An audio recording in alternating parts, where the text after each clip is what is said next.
Praise be to Jesus Christ. So, Professor Brock, thank you for agreeing for this conversation. The last summer in August, I went to India. I went to see Father Thomas Koonammakkal to seek his blessings on our Aramaic project. And after speaking to him and while coming back, I thought, how come this great man is not known to the Syro Malabar Catholics and known around the world? So we created a conversation with him a few years ago, and now I'd like you to express your impressions of Father Koonammakkal about his contribution to the Syriac world. So my first question is, Father Koonammakkal is such a zealous priest, very much deeply involved in the Syriac tradition of the Syro Malabar Church, and he acknowledged you as his mentor and source of inspiration.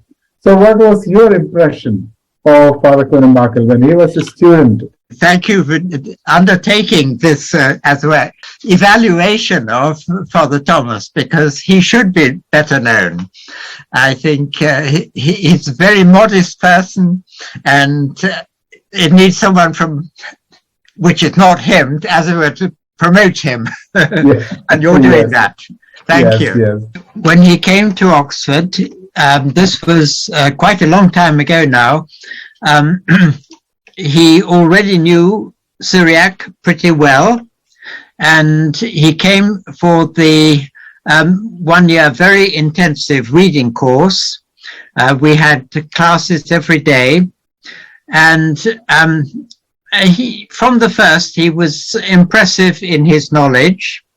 We read a great variety of different texts, and he obviously clicked with St. Ephrem. Of course, we read a certain amount of Ephrem, and that really has become his, one can say, his vocation.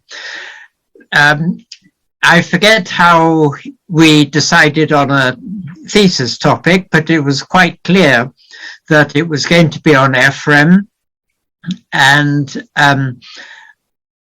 I don't remember having to help him very much. He read Ephrem, quite a big corpus of writings, of course, not easy.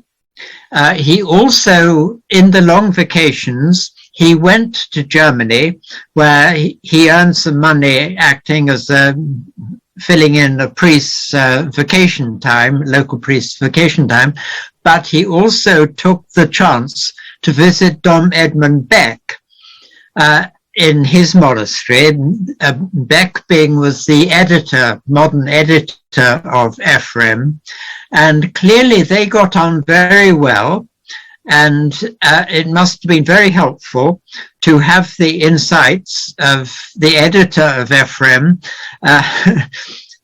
and getting his wisdom, how to approach Ephrem, and so on. And I know that he's always had a great respect for Dom Edmund Beck, as everyone should, because he did marvelous work. But his thesis really breaks new ground. It's only just been published decades later, published by Syri.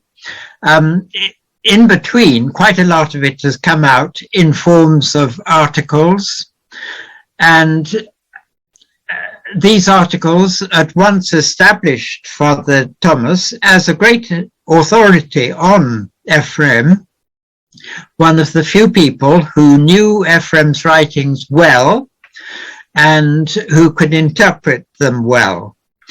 And within the Syriac academic community worldwide, he has a very high reputation as an authority on Ephrem.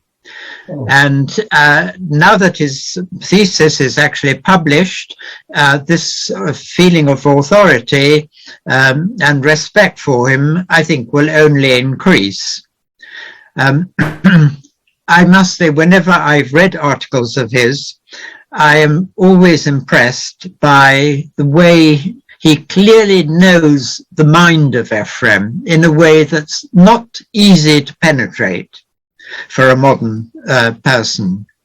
And so he has become one of the great Ephrem scholars of our time. And that is a great tribute to him. Well, Professor Brock, I am rather ashamed to acknowledge that during my seminary formation, I never heard about this Thomas Koonammakkal. Now, the way you present him, every seminarian should have known about him, and every seminarian should have at least taken a look at the dissertation and so on. So thank you so much.